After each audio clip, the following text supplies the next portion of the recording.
Hello दोस्तों, मैं हूं आपका दोस्त एडवोकेट सीमेंत प्रताप सिंह। आज हम आपको बताएंगे कि अगर 376 का केस, फर्जी केस, झूठा केस, ध्यान रखें कि मैं जब वीडियो बनाता हूं उसमें फर्जी और झूठा केस की बात करता हूं तो उसमें कुछ हमारे ऐसे लोग भी कमेंट करते हैं या ऐसे लोग भी फ़ोन से संपर्क करते हैं जो हमें भला बुरा इसलिए भी दिमाग में अपने बात रखते हैं कि ये सिर्फ़ और सिर्फ लड़कों के फेवर में वीडियो बनाते हैं या पति के फेवर में बनाते हैं। तो ऐसी कोई मानसिकता, ऐसी कोई बात नहीं है। आपके भी फेवर में होता है, आप भी अपने सवाल पूछ सकते हैं। लेकिन ध्यान रखें कि जो फर्जी केस, आज मैं नहीं कहता, ये जो केस हाई कोर्ट का, माननीय हाई कोर्ट का, माननीय सुप्रीम कोर्ट का जो जजमेंट आता है उसमें जो लिखा बात है, उसमें जो लिखी बात है, उसमें ऑर्डर में जो मेंशन है, उन बातों को मैं आपके सामने रखता हूं। तो आज का यह वीडियो है कि अगर आप पे फर्जी केस लग गया है,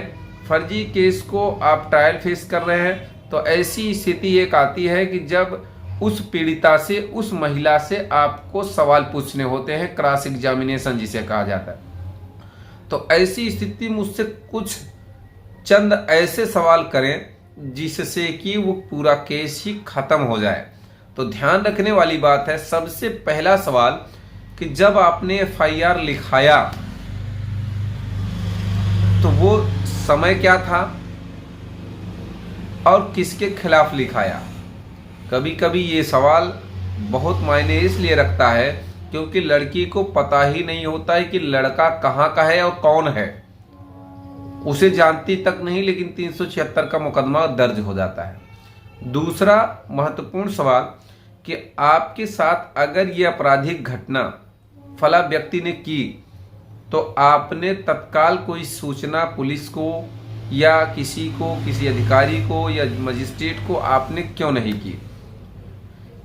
तीसरा, आपने डिले FIR क्यों करी। अक्सर आपने 376 की झूठी FIR में देखा होगा कि घटना 6 महीना पहले की बताई जा रही, 1 साल पहले की बताई जा रही, FIR आज दर्ज कराई जा रही। तो ये बहुत ही इंपॉर्टेंट सवाल है कि आपने FIR देर से क्यों कराई। चौथा बहुत महत्वपूर्ण सवाल ये है कि अगर आपने FIR दर्ज कराई तो मेडिकल रिपोर्ट में डिले क्यों हुआ। अब सवाल वहाँ आएगा कि भाई दरोगा जब ले जाएगा तब हम कराएंगे। नहीं, आपने मेडिकल रिपोर्ट यानी मेडिकल देर से क्यों कराया। यहाँ पे एक सवाल और होता है इस चीज़ के सापेक्ष, कुछ लोग मेडिकल से मना कर देते हैं।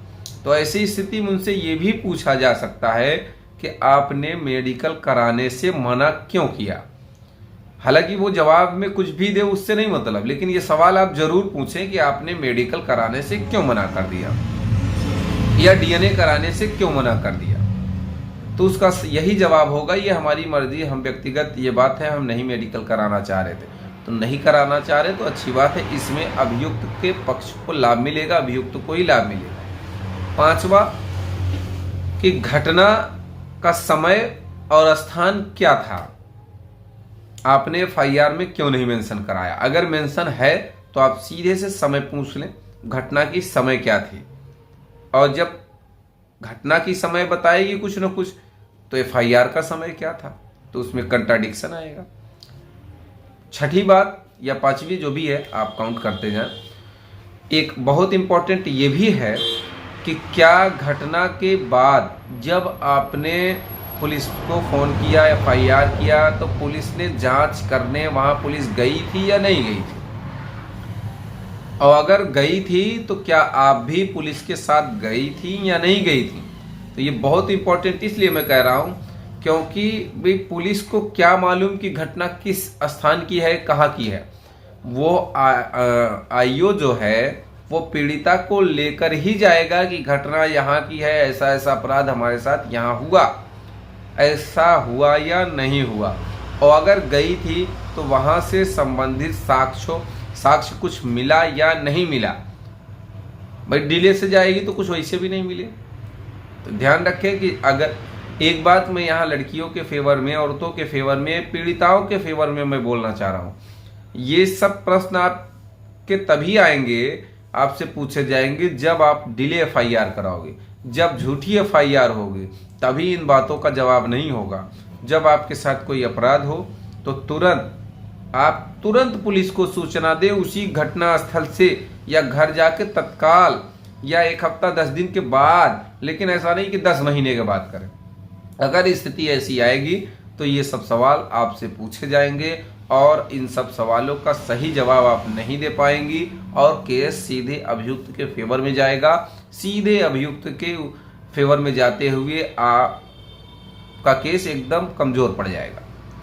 तो ये ध्यान रखने वाली बात है। चलिए अगली बात बताएं। अभियुक्त को एक सवाल और पूछना चाहिए, अभियुक्त के पक्ष के वकील साहब को एक सवाल और पूछना चाहिए पीड़िता से, क्या आप पहले से इसे जानती हैं या नहीं।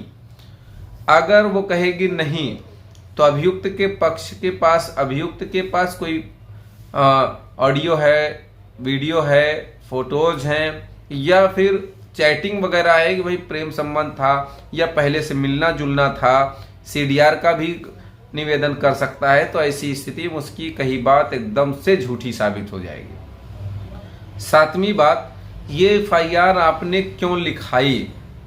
अगर वो कहेगी मेरे साथ अपराध हुआ इसलिए, और अगर अभियुक्त के पास कोई ऐसा कारण दिखता है कि जिसकी वजह से ये एफआईआर लिखाई गई, जैसे कुछ लोगों के पास आजकल कारण होता है, उससे पैसे का लेन देन होता है, उसके फैमिली का पैसे से लेन देना होता है, या पहले से कोई फैमिली डिस्प्यूट होता है, विवाद होता है, एफआईआर होती है, ऐसी स्थिति है तो वो डॉक्यूमेंट लगाएं। 100% केस खत्म हो जाएगा। आप ये मोटिव दिखाएं कि मेरे ऊपर ये फर्जी केस क्यों लगाया गया। ऐसे तमाम सवाल हैं। तमाम सवालों के जवाब अगर आपको चाहिए तो स्क्रीन पर चल रहे नंबर पे जानकारी ले सकते हैं। मैं आपको फ्री में एडवाइस देता हूँ, 1 रुपये चार्ज नहीं लेता हूँ। तुरंत आपके केसों को ख़त्म करने का एक तरह की पूंजी है, ये कुंजी मिल जाएगी आपको। तो उम्मीद करता हूँ यह वीडियो आपको बेहद पसंद आया होगा। अगर वीडियो पसंद आया तो वीडियो को लाइक करें, शेयर करें। यूट्यूब चैनल SP 72 कानून प्रयागराज को जरूर सब्सक्राइब करें।